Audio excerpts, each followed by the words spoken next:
7 young explorers have taken on the biggest challenge of their lives, an epic adventure in the heart of Africa. It'll take them far from civilization, encountering endangered wildlife. Such an adrenaline rush. Witnessing unique tribal ceremony. Oh, wow. And trekking where none have been before. So amazing.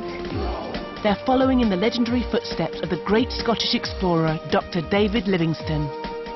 And the demanding expedition will push them to the very limit. It is a wake-up call. Horrible. Here. Have they got what it takes to be serious explorers? Coming up, awesome animals. That was amazing. Tensions in the team. No, you didn't. You didn't ask anyone. And keeping crocs out of camp. Shine your big light in its face and back away slowly. Previously on Serious Explorers, the team completed 4 stomach-churning days at sea, sailing a traditional boat down the coast of Africa. Just can't stop throwing up. For Shan, the seasickness led to homesickness. I don't want to be here, but I do. Spirits were raised by an amazing welcome in the village of Pemba, where Livingstone himself made landfall. This is really strange because it's like the celebrity. And the explorers were guests of honour at an astonishing tribal display. I've never seen anything like it. It's just incredible.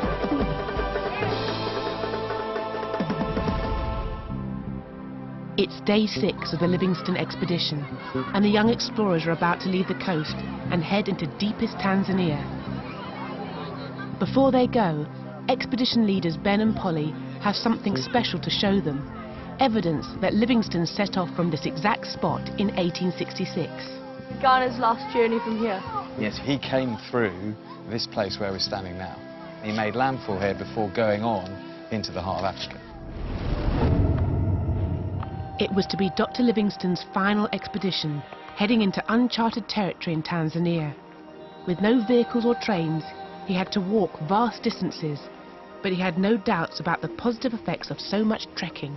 Much hard work is involved, but no one can truly appreciate rest unless he has undergone severe exertion.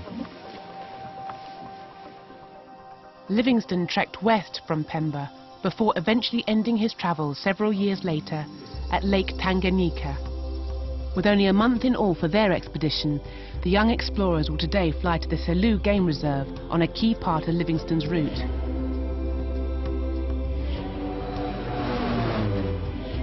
In a couple of hours, they cover a distance that took Livingstone 6 months. The Selous Reserve is the largest wilderness left in Africa, with huge unexplored areas, unchanged since Livingstone's time. What we're doing now is very, very special. There are very few places left in Africa that you can do genuine foot safaris and experience Africa on foot. But it's a very, very serious environment. I'm kind of nervous, but I'm excited at the same time because obviously we've never been anywhere like this before. It's just a short trek of half an hour to camp, but from now on, wherever they go, they'll be protected by experienced guides carrying guns. The reason I'm speaking in hushed tones is we heard an elephant out in that direction. And there's evidence of wildlife everywhere they look. This is eland, yeah, which is a big, big antelope. The explorers will be constantly on the move in the Selous Reserve, making camp each night. But as it's their first day in the bush, tonight's camp has been set up for them in advance. Hey. Yeah, tent. Check it out. Home sweet home. We've got 4 2-man tents. Cassie and Shan, that's your tent. With only 3 girls in all, it means Ashley gets a tent to herself. Ashley, you lucked out. Okay, that is your tent. All right? I'll just be the outcast of the group. I'll swap. The camp toilet is unlike anything they've ever used before. Can anyone guess what that is? A jaw of an animal. It's the jaw of an elephant. And as you can see, it makes the perfect loo seat. Don't want to see any dribbly bits down the jawbone. No, yeah. Hole here. To survive in this extreme environment, there's a huge amount to learn before they begin trekking tomorrow morning. Buffalo? Yeah. Why do you reckon it's buffalo? Because big cloven hoof. Not the nice. They'll get drinking water straight from the river, purifying it with chemicals. 5 drops, perfect. They also learn how to safely use dangerous knives, called machetes, an essential tool in the bush. Here it's really important. From scorpions to mosquitoes, many small creatures pose a serious threat. An expedition Dr. Fee has just experienced one of them. Now this is something that's called a tick. Exactly. It's a blood-sucking parasite. The other doctor, Stefan, shows how to remove it. So we're going to get the head of the forceps underneath it. Oh. And out it comes. Can you see the jaws sticking out? Yeah. The serious training highlights the alien world they'll have to cope with over the coming weeks, and Shan starts to find it all overwhelming. With her homesickness returning, assistant leader Polly takes her aside for a heart-to-heart chat. Oh, don't worry. You're finding it a bit difficult, aren't you? Yeah. I'm just worried about this, like moving about and that. I'm not going to be able to do it. The first week is always the hardest, okay? Because you're in a different environment, you're with different people. And then just thinking about like home. I know. How easy everything is as well. Your mum will be thinking of you every minute of the day, incredibly proud of what you're doing, and that's what you've got to think, okay? It's been a bit hard again, and I've just been upset again, and I feel really like just a bit silly because nobody else is being really emotional.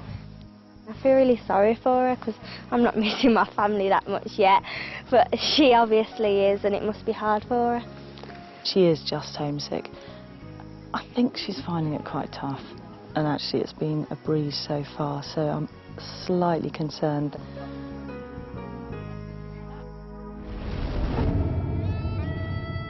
To explore in deepest Africa, Dr. Livingstone relied on the knowledge of local people, taking a loyal team with him on every expedition.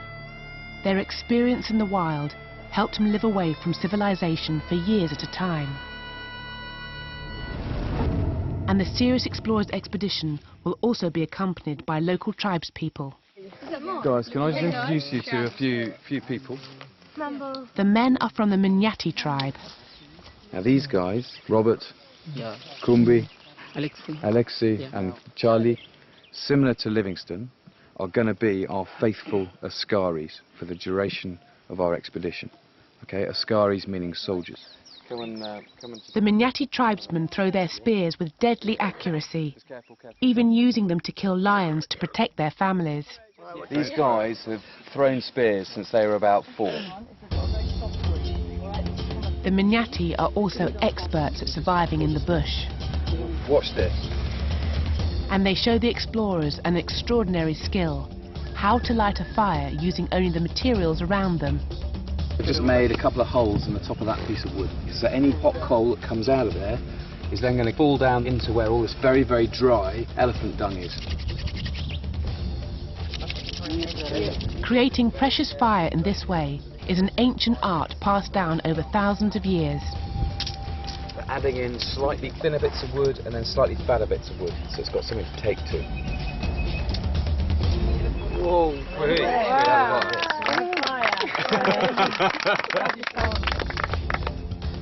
The explorers find it's harder than it looks. It's really difficult to get even an ember going. I mean, when you're spinning the stick, it just falls out of the hole. It's just really annoying. But with a little help from the Minyati, Get your face right down in there and blow it. they finally succeed in creating fire.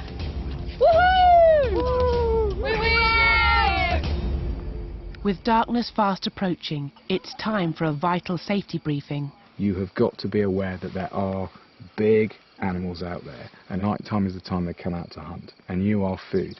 Oh, great. And southwestern Tanzania is the place for man-eating lions.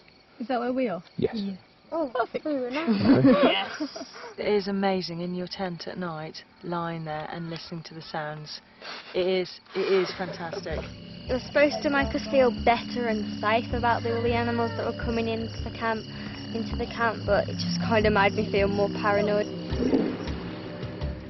As they prepare for bed, their nerves are not helped by the sounds coming from the river. We heard some sort of noise, but I don't know what it was. But it sounded big and scary. We just had a hippo about 30 yards away. That literally sort of just was wandering through the trees and just going, "Oh," and it was like, you could just hear everyone going, "What was that?" I don't want to go to bed. I'm honestly so nervous because everyone's got a pair they can snuggle up to, and I've just got myself and just myself. I think they're slightly nervous. Good night, everyone.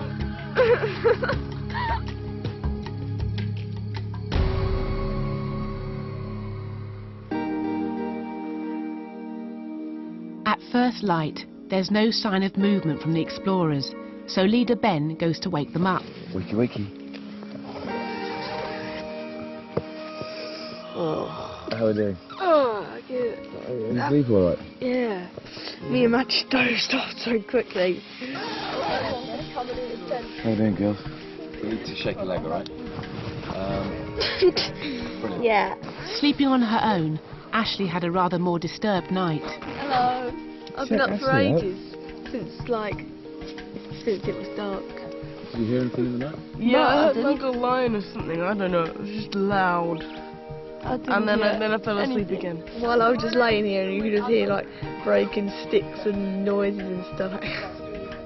The team will be on the move now for almost 2 weeks, trekking in a completely wild area, just like Livingstone. That's roughly where we are now. This is the Luego River. Our ultimate destination is here. Tonight. Tonight, Okay. yeah.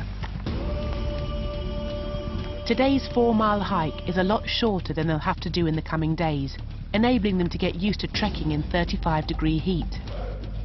They have to constantly drink through tubes as they walk, so they don't get dehydrated. The explorers are now deep in wild animal territory. Behind could be warthog. Middle distance moving right to left, yeah? I love warthogs.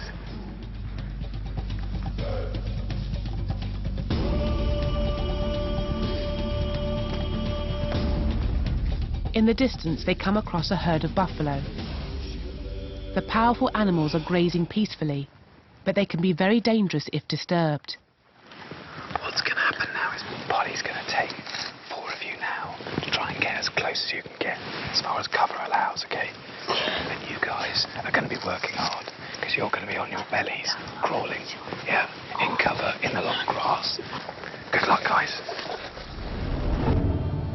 What the explorers are about to attempt is something David Livingstone's expedition did regularly. Stalking up close to animals was a chance to observe their behaviour at a time when little was known about many African creatures. And sometimes Livingstone would also kill them for food. 4 of the young explorers go forward to try to get a closer look at the buffalo herd. For safety, they're led by an experienced armed guide. It's going very slowly. Nerves are on edge as the explorers creep closer. Sit down. Legs forward, sit down.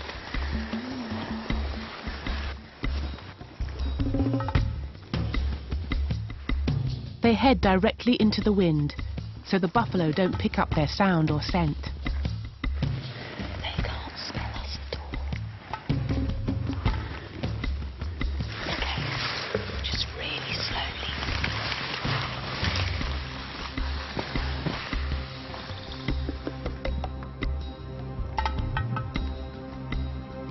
And at last, they get an unbelievable close-up view.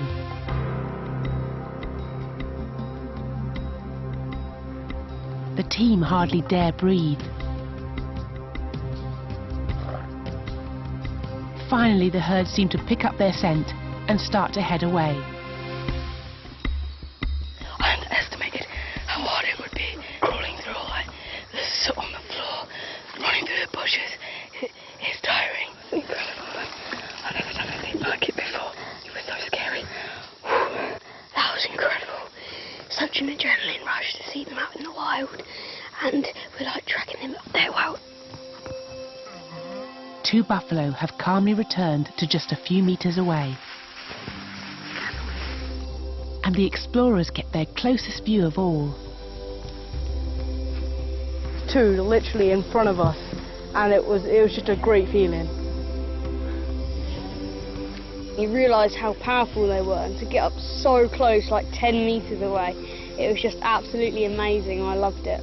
All the mud and the sweat and everything, it was just completely worth it, 100%. It was probably the best experience of my life. And the encounter has completely lifted Shan's spirits. At the start, I was like, oh no, we're not going to get close enough, and I was getting all muddy and that, and I'm quite proud of myself now because we got really close to a couple. That was not easy, guys. I really take my hat off to you all. What a treat. I mean, that's extraordinary, honestly.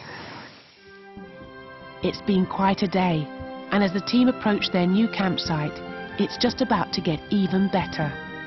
They spot a huge herd of hippos walking down a river. Loads of hippos. With the armed guides on hand, they're able to have a unique encounter with the extraordinary creatures.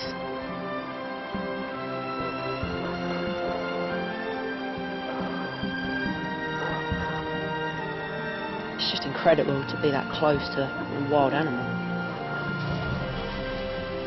The size of them, it's just awe-striking, and it's just amazing to see them naturally just swimming around doing what they do. But the large expedition team unsettles a female guarding her young, and she makes her feelings known. It's all right. Don't worry, you're fine. Relax, relax, relax.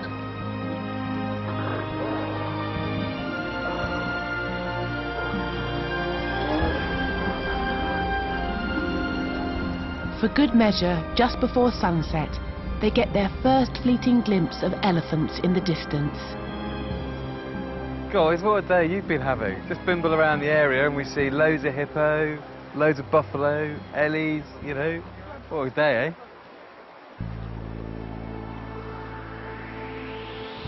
Today, absolutely incredible. The best day yet. You might see like a TV program, it's nothing like that. Being right next to it is wild, and it was something really special. This is what we came here for, to see all the animals and follow in Livingstone's footsteps. It's just incredible to know what he went through, and we're experiencing it as adventurers. But as the explorers head into their campsite, things are about to go rapidly downhill. The light is fading fast, and there's lots to do to make camp.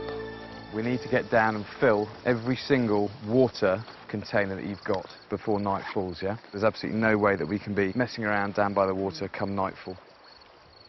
For the first time, the 7 serious explorers are responsible for all the tasks around camp, including making supper for the entire expedition. James quickly gets stuck in. I quite like cooking actually, it's really good fun. So yeah, it's quite nice to get all the smells and the aromas. While he takes on the vegetable main course, the others are left cooking the maize. It's just really difficult. We don't want to cook it because it's really hard to stir, but we don't want to eat it either, so I don't even know why we're doing it. James is the most experienced of the young campers, and he prides himself on his outdoor skills. To be honest, I don't really need help. If I need it, I will ask at a later time, and they have been chopping all the vegetables, so they have done something. It's not like I'm doing everything, although I am doing the majority of the work. But his enthusiasm to take on so much is actually upsetting other members of the team. Well, I think I was supposed to be cooking, but I don't know, James kind of stopped me and said, no, I want to do it. James was just being a wee bit annoying. He was really getting on my nerves. He has to get his own way, and he has to kind of be leading. He really doesn't accept anyone else trying. Like, he'll do it all himself, and then he'll complain about how no one's actually helped. James heads off to record his daily video diary, completely unaware that the others are annoyed with him. I'm doing the cooking for the group, and the group seem to like that, and I do as well, so we better get back to that. Unfortunately, while he's away, no one has kept an eye on the main course. We thought we'd make really nice vegetables, and now they're all burnt and stuck to the bottom. The explorers' first attempt at supper is a disaster. Probably the worst meal I've ever had in the bush. That's charcoal. That's pure charcoal. Shocking. Become a new diet. Nice, David. Felt really bad because the Mignati, they had to eat and we hadn't provided them good enough food because it just tasted inedible. Honestly, it was horrible. Tonight, I don't know what's gone on, but it's hideous, yeah? And all those veggies burnt to a cinder. I know it's your first time doing it, but those pots now are irretrievable. Some of the group feel they're being blamed unfairly and that James should take most of the responsibility. Brian, go and do it yourself then. But you didn't give us a chance. You just take on the role without Ask asking. if you want to. No, you didn't. You didn't ask anyone. No, of course we didn't ask anyone. Exactly. Almost a week into the expedition, it's the first real sign of friction in the team. He's saying that none of us wanted to do it, but he didn't give us a chance to do it. He just takes on the role. Ali, will you cook? Yeah. Thanks. I'll cook tomorrow. Camping every night in the wild, David Livingstone's men had their routine down to a fine art, with everything geared around making him as comfortable as possible and protecting him from wild animals. Each person knows the station he is to occupy, with the post of honour at the fire at the front of the tent. And the young explorers are about to find out why Livingstone insisted on guards staying awake through the night. Look at this, guys. They're alarmed to discover their camp is close to a river full of crocs. Crocodile just there. You can got just see its eyes. Oh yeah, you can see the body. Massive. When you shine the bright torch on them, you can actually see them under the water if it's shallow water. You see like the length of their bodies. Sorry. There's another 2 here. That's a really skinny one right there, look. See that eye? Yeah. Look, those eyes are here's one moving. just here. If you fell in there, they would grab you and they'd probably twist you around and they'd maybe store you for a later feed. So they have like a little area where they store food. It gives you a fairly good sort of reason for having a wash before dark, doesn't it? They're just too close for comfort. I know they know we're here. Yeah, they're not big. And I just leave it where I. I think we'll be all right. We've got lots of fires lit around us. We're making a lot of noise. To be honest, the crocs aren't coming up here. They're staying in the water. It's actually the hippos that probably worry me a little bit more. Surrounded by so many dangerous creatures, the leaders decide the team will have to take turns to do a night watch. What we're going to be doing is we're going to have a sentry duty all through the night to make sure that we're safe here. After a long, hard day, it's a real blow. We've been told we're doing shifts and we're only going to get 4 hours sleep. Just a wee bit worried about tomorrow now. I guess we're going to have to grin and bear it. The team have a spooky night ahead. Working in 2s and 3s, each shift is joined by a Mignati guard. Every now and again in the stream, you can see little eyes glots at you, so you just got to keep a track of where they are, so they don't get too close to camp. Just like Livingstone's men, they also keep the campfire burning to put off animals from coming near. After their hour's shift, James and Matt wake the next team. Hey guys, wake up. What time is it? 12 o'clock. Come on, Ali. David. David, up you get, mate, come on. As soon as possible, because we gave you an extra 5 minutes of sleep, okay? Get up, get up, get up. It's the first night, so they're going to understand that we're a little bit slow. But Ben is not amused. It's now midnight, and you're actually, in effect, only going to do now 3/4 of what you should have done. This is not a joke. Yeah. You've seen the amount of crocodiles that are in, that pool down there. Yeah. We need to be on top of things. The night seems never ending. Ashley, No. It's your turn. That one. If you see anything, shine your big light in its face and back away slowly. Yeah. And just don't run. It's quite eerie. I'm really scared of finding like a pair of eyes just looking at me. Oh. But the sentry duty does the trick and the animals stay away.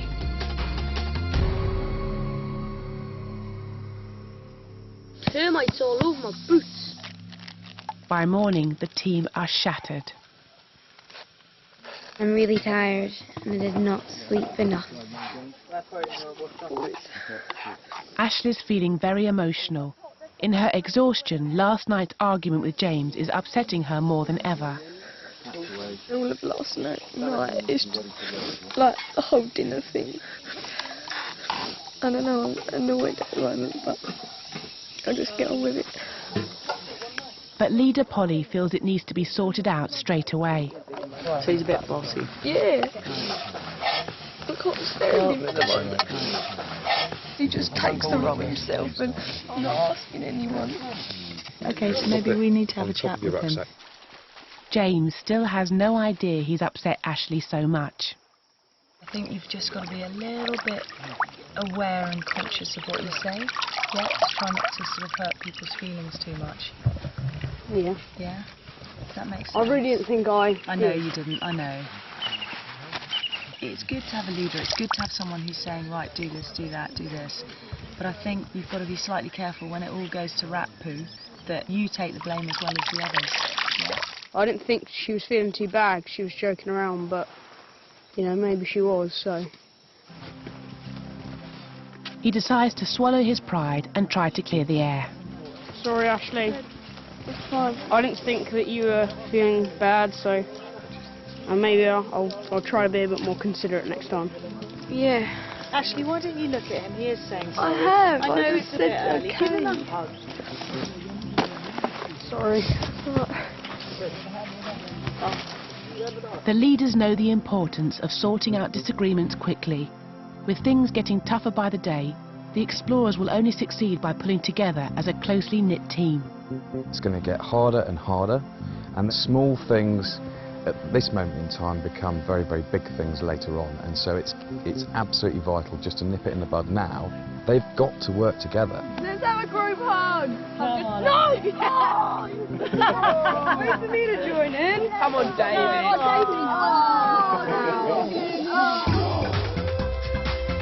Next time on Serious Explorers, under pressure as the going gets tough. I just don't think I can do this. A luxury treat for two. It has a flushing toilet. And first contact with home.